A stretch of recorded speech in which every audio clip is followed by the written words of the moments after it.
আজকে আমি তোমাদেরকে বাড়ির একটা ছোট্ট ভ্লগ শেয়ার করি। তো ঘুম থেকে উঠে প্রথমে কাজ হচ্ছে বিছানাটাকে সুন্দর করে গোছানো, ঘরটা পরিষ্কার করা। আর দেখলাম মা রান্না করছে আমার পছন্দের একটি খাবার। তো ভাবলাম যে চলো ফ্রিজে কি আছে দেখি। তো ফ্রিজ খুলতে দেখলাম এরকম একটা কুলফি আছে বোনের জন্য ঢাকা দেওয়া। তো আমি সেটা বের করে টেস্ট করলাম। আর তারপরে দেখলাম যে এখানে কিনা 25 পিস মতো ছিল রসগোল্লা, তার হাফ একদম পুরো শেষ হয়ে গেছে। আর এখানে কিন্তু আছে আমার পছন্দের গোলাপ জামুন।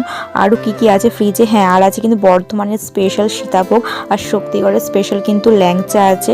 আর এখানে আরও একটা পছন্দের মিষ্টি দানাদার।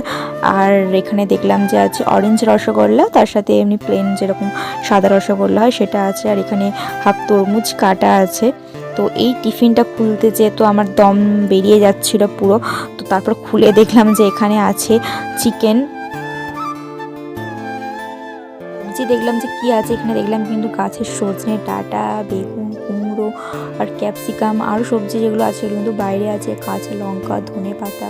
আর এখানে কিছু ফল আছে, আঙ্গুর, আপেল আর শসা আছে। আর এদিকেও কিন্তু দেখলাম কিছু আপেল আর লেবু আছে। আর আমি যেহেতু রান্না করতে ভালোবাসি, তো এই সমস্ত সস কাসুন্দি রেখেছে। গ্রীষ্মকালে যেটা কিন্তু খুব দরকার কোল্ড ড্রিঙ্কস, তার মধ্যে আমাদের ফ্রিজে থেকেই থাকে। তো লিমকা, স্প্রাইট আছে। তারপর দেখলাম যে আছে মাটন, আর আছে কিন্তু এইদিকে নারকেল ভাজা। আর দেখলাম একটা বড় টিফিনে কিন্তু ভর্তি মাছ আছে।